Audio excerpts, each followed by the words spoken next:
and welcome to Check Your Thread, the podcast that will help you sew more sustainably.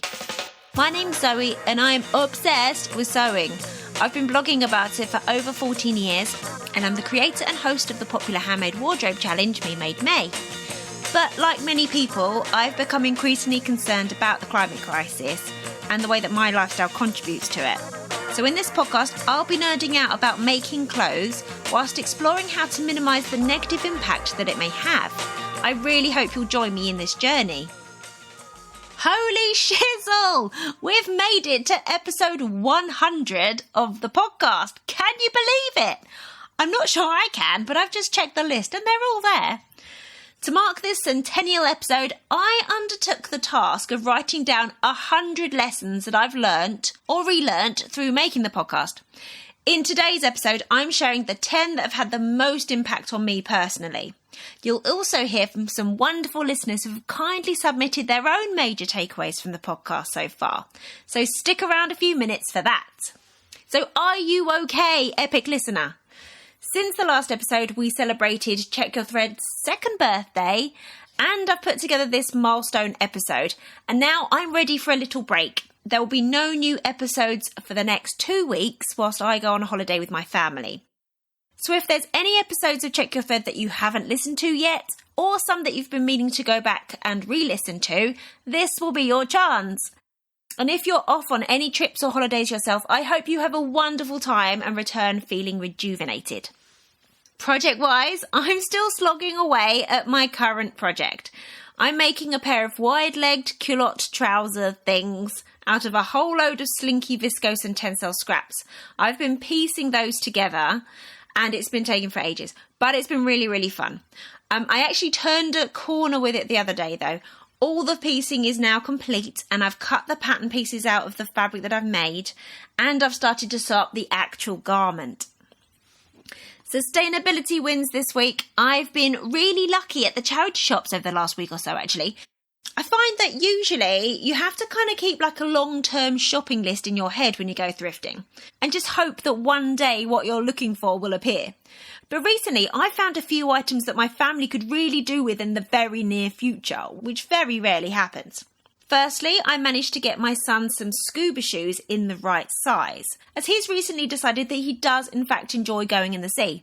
He's been adamant his whole life that he does not want to go into the sea until just a couple of weeks ago. But where we live, the beaches are very stony, so I wanted to get him some scuba shoes so he'll enjoy this new experience more.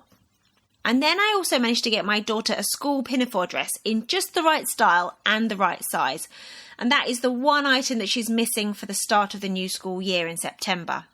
I also got a good quality small hand towel that I plan to cut up and make us all new wash mitts, because all of ours are basically threadbare. Have you had any thrifting successes lately? If you'd like to share your successes with me, please email me zoe@checkyourthread.com or find me on Instagram @checkyourthread. So this week I'm very grateful to new patrons Anna, Andrea, Caroline and Liz for signing up to support the podcast via Patreon. Also, big thanks to existing patron Sue for upping their amount. Thanks heaps, you awesome people. I cannot make this podcast without the patronage of kind and supportive individuals. If you'd like to help me make another 100 episodes, you can sign up for any amount that suits you via the Patreon link in the show notes or on the website checkyourthread.com. Also, don't forget there's a downloadable Introduction to Garment Fabrics resource that is available in the shop tab on the checkyourthread.com website. A number of you have bought it and readers are saying that it's taught them a lot about sewing fabrics. So if that's an area that you feel you're a little unsure on, the resource is there to save you research time and probably money over time as well in the form of unsuitable fabric that you might have bought otherwise for your sewing projects. It might actually also give you the confidence to be more adventurous in your fabric buying as well, because you'll have the knowledge of what to do with some of those new to you fabrics. Okay, let's crack on with the 100th episode. As I say, I did write 100 lessons and you can read all of them if you wish via the links that are there in the show notes for this episode.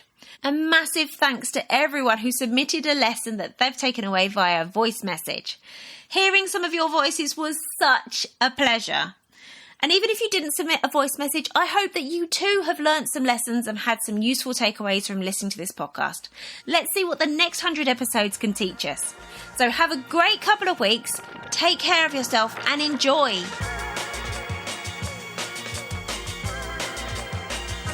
To celebrate reaching 100 episodes of Check Your Thread, I've compiled a list of 100 lessons that I've taken away from making this podcast.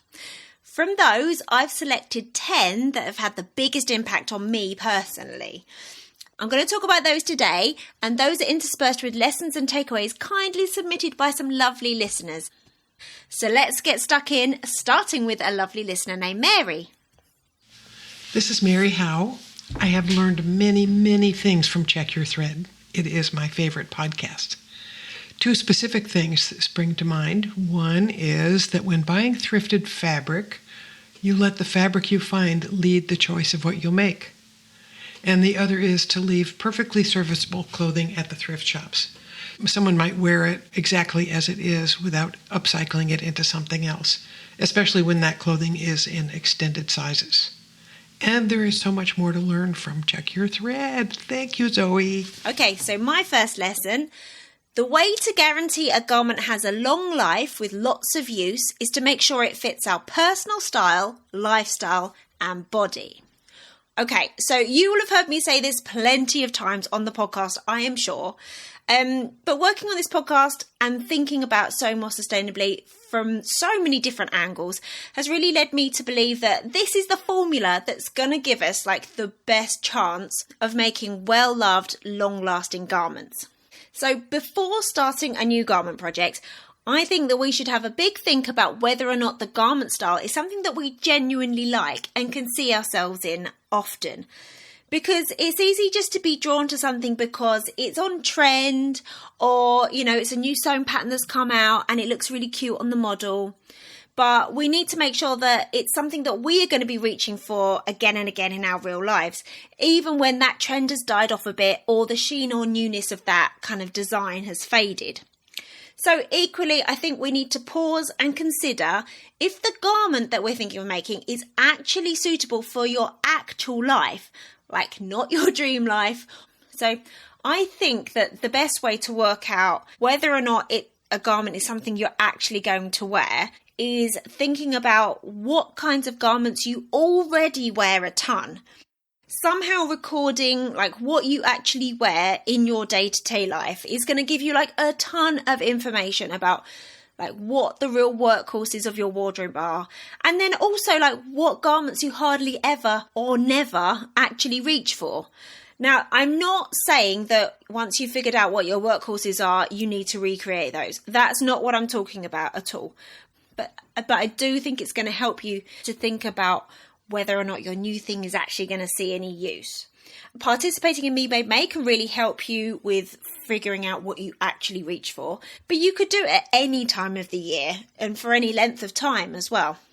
And lastly, if we're making a garment from like a new to you sewing pattern, consider making a toile or a muslin to iron out any fit issues in advance of you cutting into your good fabric. And if you don't want to make a toile, then really take your time selecting a size or sizes and considering any pattern alterations that might improve the fit. And then when you're actually making the garment, keep putting it on during that process so you can assess the fit as you go and possibly make any tweaks if necessary. Implementing those 3 things, along with picking suitable fabric, of course, I'm convinced that those are the surefire way to create garments that you will love, that will see heaps of wear. And then, of course, that's the best way to honour the resources that went into the fabric and your own time, effort and energy. Hello, Zoe, and Check Your Thread people. Huge congrats on getting to 100 episodes. What an amazing achievement. And thank you so much for this amazing podcast and for everything that you do for the sewing community. When you put out the call for listeners to submit voice notes for this episode, I thought, what's my biggest takeaway from Check Your Thread podcast? And I would say that for me, you've introduced me to new people or new to me people in the sewing and sustainability community who I don't think I would have found by myself. So the three that really stood out to me were Birgitta Helmerson and the whole concept of zero waste sewing. Found that really interesting, and I'll definitely be going back and re-listening to those episodes when I get round to trying my first zero waste sewing pattern. I also really enjoyed the Rebecca Evans-Merritt episode. I found her really funny and engaging, and I thought she sounds like the kind of person I'd like to go for a pint with. And I really enjoy her Instagram feed and her outfit of the day posts and how she mixes secondhand wardrobe items with things that she's made. I love seeing how people style their handmade wardrobe.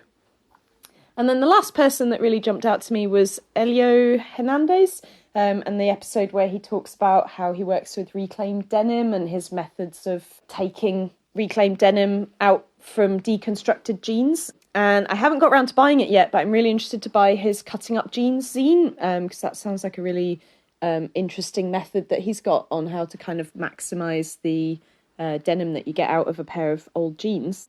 But yeah, thank you so much for everything that you have done with Check Your Thread. I'm really enjoying it. I've been a patron since the beginning, I'm very proud to say, and I'll continue to be a patron for as long as the podcast is going, I think. I get a lot of value from it, and yeah, keep up the good work, and thank you again. Bye! Hi Zoe, this is Vic. Check Your Thread has taught me that I can revisit and revamp any of my clothes, second-hand or handmade, at any time. Also, more specifically, I can use PVA glue on PDF printout patterns instead of plastic tape. Win! Okay, my second biggie lesson is, if you can make a garment, you can also alter a garment. So this is something that I've kind of always known, but recently I started articulating it in this way, and it feels pretty powerful. I think that a lot of sewers actually kind of like doubt their own ability to like alter or refit a garment, whether that's like a shop bought one or even one that we've made ourselves. Often I think that we're not too sure where to start, or maybe we're even scared of messing it up or making things worse. Also, sadly, I think when things aren't fitting well, some of us have a tendency to blame our bodies. But let me tell you this, if you have got the skills to create a garment, like a functioning 3D item from a flat piece of fabric, then you can make changes and alterations to garments as well. Now that can be during the construction process, or it can be after when the garment is quote unquote finished. Okay, so yes, granted, it can be a bit of a learning curve to work out what to do to make things better sometimes. But you can just start by getting your unpicker out, grabbing some pins and just having a play.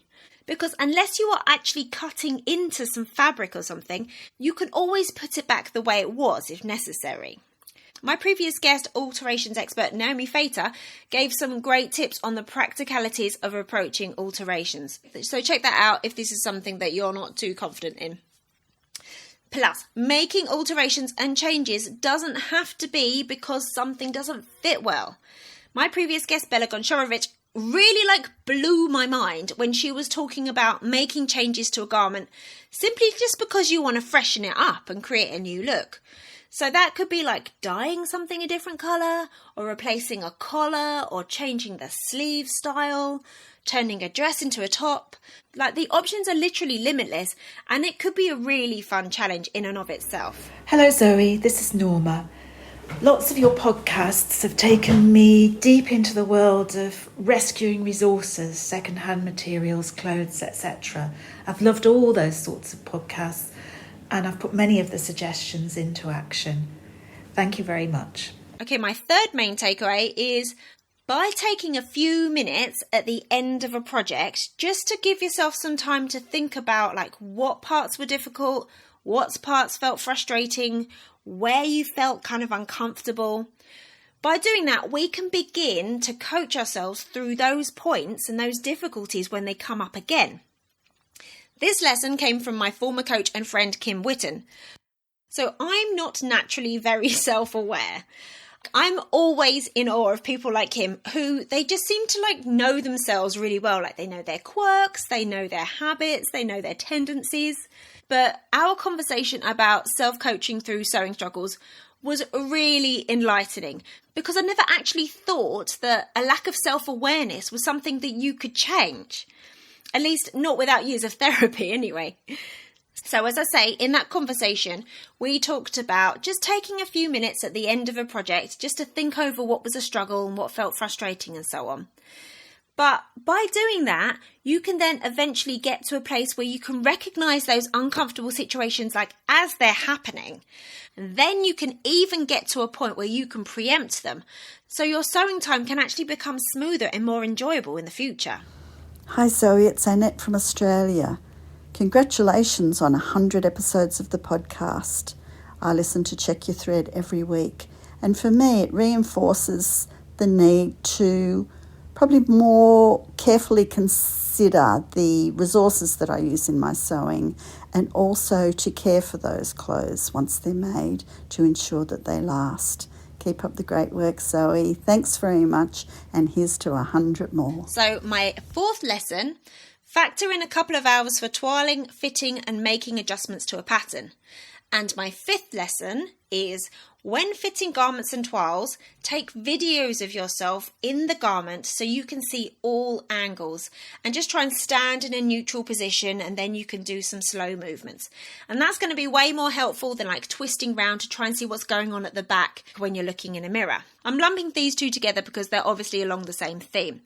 My conversation with Kate Roberts for a more recent episode about refining fit, that has really reinforced my position on Team Toile.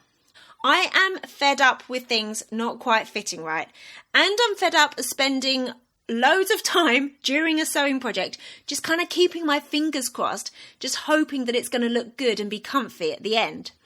I'm definitely not going to toile every new to me sewing pattern from here on out, but I am absolutely going to start doing it more often based upon that conversation. So next year, when I'm not participating in the Last Sew is Standing challenge anymore, I have a plan to make myself a couple of pairs of new trousers, and you can rest assured that I am definitely going to be making a toile of each of them before cutting into any precious fabric. I'll probably score some bed sheets or ugly curtains from a charity shop rather than buying fresh calico though. Well, we'll see. Hi, my name is Janine Spendlove, and I've learned so much from Check Your Thread. I think the biggest thing that I've taken away from Check Your Thread is that I don't need to feel overwhelmed like I have to do everything. Even if I just do one thing to try to be more sustainable, that's something and that matters. And over time, it's helped me change the way that I approach sewing and the way that I approach sustainability, and these little things build up. And I think I look at the sewist I was a couple of years ago and the sewist I am now, and I think that I've really transformed for the better, at least for our planet. At least I hope I have. Anyways, thank you, Zoe, and thank you, Check Your Thread. And I love this podcast. I always feel inspired. I have a lesson from a listener called Caro who submitted it via email. Caro says, I have become more conscious of keeping clothes in circulation. That's meant doing more mending, but also, more excitingly, it's meant I engage with the clothes I've finished. I'm currently changing the sleeves on a dress that I made several years ago from cap to short sleeves. I never really liked them. Okay, my sixth main takeaway is tackling a mending or alteration project in between each from scratch sewing project can help stop your mending pile getting out of hand. So happily, a hashtag Make One Mend One has appeared to support this lesson. Now I know that I am not alone in finding it difficult to sum up the motivation to do some mending. When my time to sew is limited, I don't really want to spend it patching the knees of my kids' joggers or fixing a bit of broken stitching somewhere. But implementing the Make One Mend One rule is really helping stop the mending pile from getting out of hand. And surprisingly, I'm actually enjoying the mending more because I'm just focusing on fixing one garment, not like a whole pile of items. Then getting that item back into a wearable state and in someone's wardrobe is feeling really joyful. Hello, I'm Marie calling from San Francisco. I've been concerned about crafting more sustainably for more than 2 decades, and when I found Zoe's Check Your Thread podcast, I was amazed to hear about so many others in the sewing community who have a similar mindset that are actually doing something about it. The podcast has been an inspiration for my daily creative practice, and besides learning about the work that others are doing in the sustainable sewing community, Check Your Thread has me thinking about so many things I hadn't before, including how we can turn our passion into everyday activism. Thanks for the podcast, Zoe. So my 7th lesson is about piecing together scraps of fabric. So it's limiting the number of colours and prints, or even just using one colour, can make a scrapped pieced garment look refined. And my lesson number 8 is when piecing fabric scraps to make sweatshirts or jersey garments, using a single solid colour for the cuffs, neckbands and waistbands creates like a kind of frame around the rest of the garment and makes it look more intentional. Once again, I'm lumping these two together. Very early on in the podcast, I made an episode about my 5 favourite uses of scrap fabric. I included piecing scraps and leftovers together to make more fabric for sewing garments in that. But since making that episode, my interest in doing this has grown enormously. My favourite projects of recent months have been the ones that have involved combining scraps and leftovers. It is really scratching a creative itch for me at the moment. It's a topic that I'm definitely going to come back to on the podcast before long, as soon as I work out how to create an episode that's actually really useful for others as well. Hi Zoe, my name is Sitja. I learned from your podcast that it's fine to do some hand sewing for garment sewing. And I actually made a toddler dress for my daughter while watching my son's swimming lessons, which was great fun and a good conversation starter as well. And this concept was totally new to me, that you can actually make garments by hand sewing. I also really liked the episode about having kids and still engaging with your sewing. And I was actually listening to that one while rocking my 6-month-old daughter to sleep. So thanks for your podcast. I'm looking forward to more episodes and keep up the good work. Thanks. Bye. Okay, my 9th lesson. This one's pretty intense. Only about 10 to 30% of clothes that are donated to a charity shop will actually get sold in the shop. So I can't remember at what point I learnt this statistic, and to be honest, I can't quote the source. But I think it is really important that everyone think about this a bit. Counter to a lot of people's beliefs, I think, we are not doing a charity shop a big favour each time we dump a big bag of unworn garments at the counter. Charity shops, op shops and thrift stores have become a literal dumping ground for so many people's unhealthy relationships to clothing. And to be honest, my theory is that often handmade items aren't treated in the same regard as shop-bought clothing by the staff in the charity shops. So, picture a charity shop volunteer who is sorting through all the bags of donations. They are drowning in items of clothing. And if they come across a garment that's maybe been handmade, doesn't have a label, there's no sizing info, there's no washing instructions, I think a lot of those employees or volunteers, they really don't know how to process those items or where to put them. So my guess is that many, if not most handmade items probably go straight to be ragged or exported to another country. I think they're far less likely to be in that 10 to 30% that makes its way onto the shop floor. Now, I know that there are exceptions. I know that some people's local charity shops do happily sell handmade items. And yes, I have heard anecdotes from my sewing friends who have met up with other friends who happen to be wearing a garment that first friend has donated from a charity shop that they handmade. But I don't think that this is the majority of handmade items, sadly. So what does this mean for us and how we approach all this? Well, firstly, I think it comes back to my first lesson. Take time to create garments that you yourself want to wear until it's basically falling apart. More successful garments mean fewer garments to donate. It also means going back to my second takeaway. If you're not wearing items for whatever reason, see what you can do with them, whether that's reworking the fit so it's more comfortable, or rework the style if it's feeling boring to you. It could also mean taking the time to source and then sew in some sizing labels and even some care instruction labels if you do plan to donate your garments. And if the garment has extra life in it, it means trying to find that garment a home within your network of family and friends, or even like a local clothes swap event or something, rather than sending it off to the charity shop. Hi Zoe, my name's Lena and I love the podcast. One thing that I really took away recently from an episode was about the changing bodies episodes and the difference between mechanical stretch, which is the way something is constructed, like knit, or a fibre stretch, where like the fabric actually contains something stretchy. I hadn't thought about that, especially in relation to how long my clothes might last and why they're not stretching properly or why they're not going back. And it was just really interesting. It got me very curious to know more about how fabric is constructed, and it was a wonderful episode. Okay, my 10th major takeaway is about making the podcast itself. I have learned that making a podcast takes way more time than I ever realised, and there are way more parts to it than I think most people would guess. Oh my goodness, I had no idea. I am super lucky that Pat, aka Mr. Sozo, took on right from the beginning a lot of the technical research about making and putting out podcasts. And he still helps with some of the tech stuff every week. He collates my edited intros and my edited content, and he puts it together and releases it into the world with the show notes in place.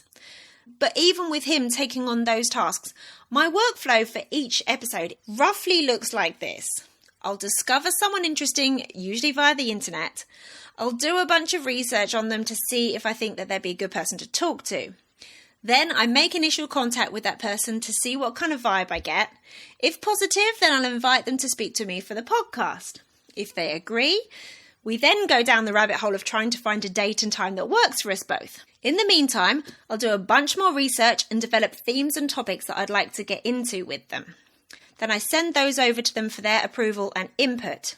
Then I develop specific questions so that the topics get addressed throughout the conversation. Then we record the conversation. Then I edit the conversation. This can take up to 4 hours depending. And I do that whilst making notes and a draft for the show notes. Then I use those notes to create an episode description, and I firm up the show notes including all the images and links that I want to add. Then I get the guest to send me images to make some artwork on Canva. Then I send all this stuff to the guest for approval, and I email everything relevant over to Pat. I then write and record and edit a unique intro for each episode. Then when the episode has actually been released, I add it to the Instagram feed of Check Your Thread, and I add it to the stories of both my accounts. And then later in the week, I'll create a newsletter and I'll re-promote the episodes on Instagram. All that every week. Obviously, I don't do all this in this flow and then again and then again. I have lots of episodes on the go at the same time, all at various stages of development. Maybe I do things in a particularly complicated and time-consuming way, but I've looked at my workflow many times and I can't really work out how I'd approach it differently without the podcast suffering in some way. But I'm actually going to slip in one more lesson here. The best bit about making the podcast for me is communicating with listeners, followers, guests and patrons, and in particular, hearing that a conversation or an episode has positively impacted someone in some way.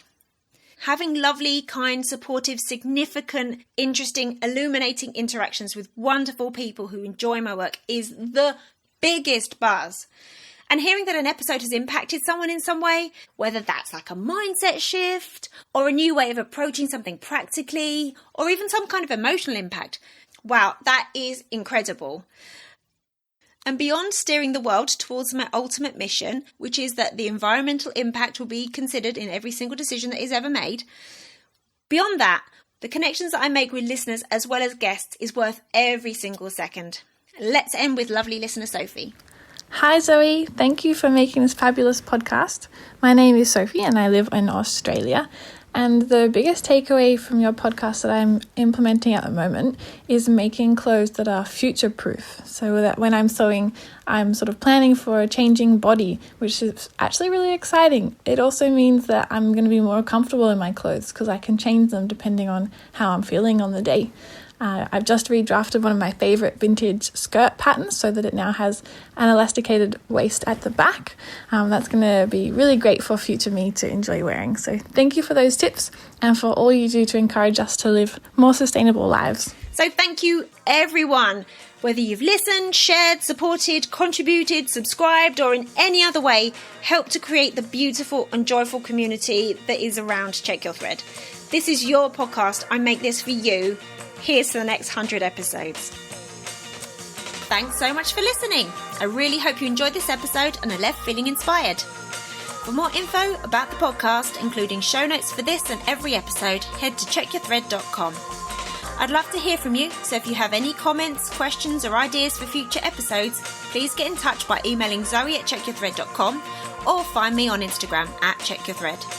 Massive thanks to Patrick Potter for production support, to Sylvia Seller for the awesome logo design, and to Simon at Palm Skin Productions for the music. This ad-free podcast would not be possible without listener support, so if you feel you are able, please consider signing up to the Check Your Thread Patreon. For the equivalent of buying me a coffee each month, you'll be making it possible to continue producing regular episodes. Links can be found in the show notes and on the website checkyourthread.com. I hope you'll listen again next week. Until then, take care. Bye!